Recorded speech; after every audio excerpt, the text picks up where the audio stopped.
రేపు అప్పును తీసుకుని రండి అని జడ్జి ఆదేశించడంతో కేసు వాయిదా పడింది. అంతా బయటికి వస్తారు. అప్పుడే కళ్యాణ్ తరపున లాయరు రాజ్, దానిలక్ష్మి, కావ్య కళ్యాణ్ ప్రకాశంతో మాట్లాడుతూ ఉంటాడు. నా ప్రయత్నం నేను చేశాను సార్, కానీ కళ్యాణ్ గారు తన భార్యని టార్చర్ చేయడం లేదు, తనే ఇదంతా కావాలని చేసింది అన్నట్లుగా మన దగ్గర ఏదైనా బలమైన సాక్ష్యం కావాలి అని అంటాడు. భార్యను భర్త బాగా చూసుకున్నాడు అనటానికి సాక్ష్యాలు ఎక్కడి నుంచి తీసుకొస్తాం లాయర్ గారు? అది నమ్మకం మీద నడిచేది. ప్రతిరోజు ఏం చేస్తున్నారు, ఏం జరుగుతుంది అనేది సాక్ష్యాలు పెట్టుకుంటారా అంటుంది కన్నీళ్ళతో దానిలక్ష్మి. చూడండి అమ్మా, కళ్యాణ్ తన భార్య మీద చేయి చేసుకున్నట్లు సాక్ష్యాలు ఉన్నాయి అనామిక దగ్గర. కోర్టులో అందరి ముందు మీ అబ్బాయి ఒప్పుకున్నాడు కూడా. మరి దానికి సాక్ష్యాలు ఉన్నట్లు దీనికి కూడా ఉండాలి కదా. ఇది కోర్టు మేడం, ఇక్కడ సాక్ష్యాలు సమాధానం చెప్తాయి అంటాడు లాయరు. అప్పుడే బయటకు వస్తున్న అనామిక లాయర్ మాటలు వింటుంది. వెంటనే అనామిక వెటకారంగా, అలా సమాధానం చెప్పే సాక్ష్యాలు వాళ్ళ దగ్గర ఏమీ ఉండవు లాయర్ గారు, ఎందుకంటే నా మొగుడు నాతో ఎప్పుడూ ప్రేమగా అలా నడుచుకోలేదు అంటుంది. కవి కోపంగా చూస్తాడు అనామిక వైపు. ఏంటి కళ్యాణ్ అలా చూస్తున్నావు, నేను చెప్పింది నిజమే కదా అంటుంది అనామిక తిప్పుకుంటూ. నోరు ముయ్యవే రాక్షసి, నువ్వు నా ఇంట్లో అడుగుపెట్టినప్పటి నుంచి ఈ రోజు వరకు కోడలు కాకుండా కూతుర్లా చూసుకున్నందుకు చాలా బాగా బుద్ధి చెప్పావు అని అంటుంది కోపంగా దానిలక్ష్మి. చూడండి అత్తయ్య అంటూ అనామిక మాట్లాడుతుంది. నన్ను అలా పిలవకు, అలా పిలిచే అర్హత ఎప్పుడో కోల్పోయావు అంటుంది దానిలక్ష్మి కోపంగా. పిలుపులో ఏముందిలే అత్తయ్య, పరిస్థితి బట్టి మారితే చాలు. ఇప్పటికి కూడా బాల్ నా కోర్టులోనే ఉంది. నేను అనుకుంటే ఈ సమస్యలన్నీ తీర్చగలను. మీ కొడుకు చేసిన తప్పులన్నింటినీ క్షమాపణలు కోరి తిరిగి నన్ను ఆ ఇంటికి మళ్ళీ తీసుకెళ్ళండి.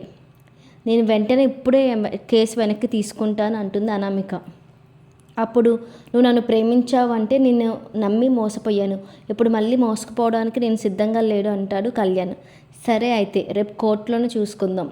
మీ లాయర్ సాక్ష్యాలు కావాలంటున్నారు కదా, వీలైతే అవి తీసుకురండి అంటుంది అనామిక. ఆమె వెనక ఆమె పేరెంట్స్ కూడా వెళ్ళిపోతారు. వెంటనే రాజు కోపంగా కళ్యాణ్ తోటి, ఇంత దూరం వచ్చాక ఇంకా దేనికి భయపడాల్సిన అవసరం లేదు కళ్యాణ్, ఏం జరిగినా సరే నేను చూసుకుంటాను, నువ్వు ధైర్యంగా ఉండు అంటాడు. ఇంకా కాస్త దూరంలో ఉన్న రుద్రాని రాహుల్ చిన్నగా, రేయ్ నేను చెప్పిన ఏర్పాట్లన్నీ చేసావా అంటుంది. అన్నీ సిద్ధమే మమ్మీ, ఆ మహిళా మండలి ఆడవారిలో మన వాళ్ళు ముగ్గురు కలిసిపోయారు. కళ్యాణ్ వాళ్ళు ముందు వెళ్ళగానే వాళ్ళు తనకు సన్మానం చేయడానికి సిద్ధంగా ఉన్నారు అంటాడు రాహుల్. వెరీ గుడ్ అంటుంది రుద్రాని. ఇక మహిళా మండలంలో రుద్రాని మనుషులు కొందరు కావాలని డబ్బు ఉందన్న అహంకారంతో ఏం చేసినా చెల్లుతుందని ఆడవాళ్ళని హింసించే వాళ్ళని వదిలిపెట్టకూడదు, కోర్టులో కాదు అందరి ముందే ఇప్పుడే శిక్ష పడాలి అని అంటారు. వాళ్ళ చేతిలో ఉన్న టమాటాలు కళ్యాణ్ వైపు విసురుతారు.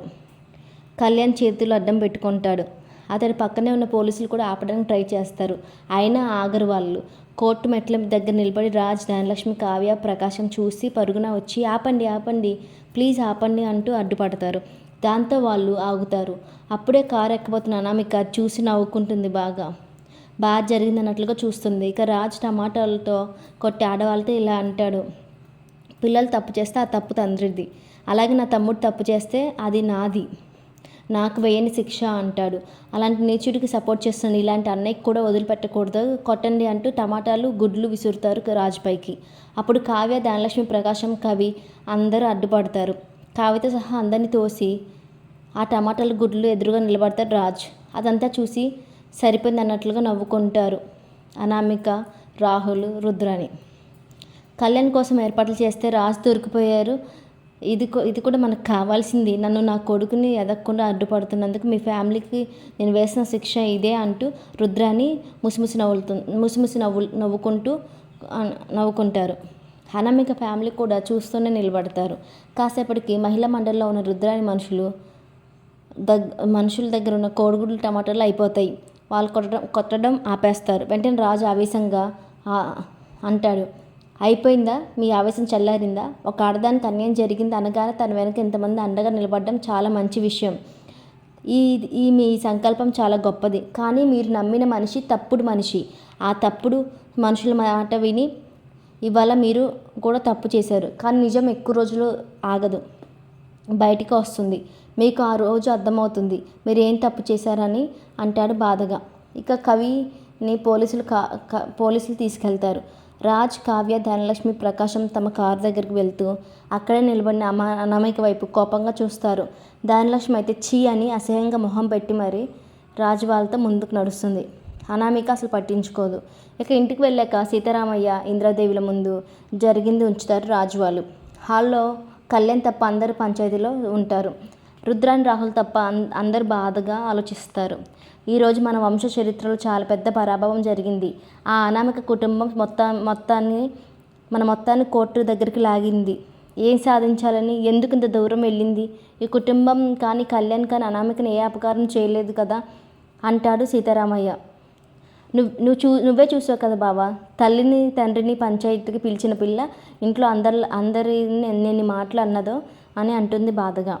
ఈ పంచాయతీలో ధనలక్ష్మి ఏడుస్తూ అనామిక డిమాండ్స్ని అంగీకరించి కళ్యాణ్ విడిపిద్దామంటుంది.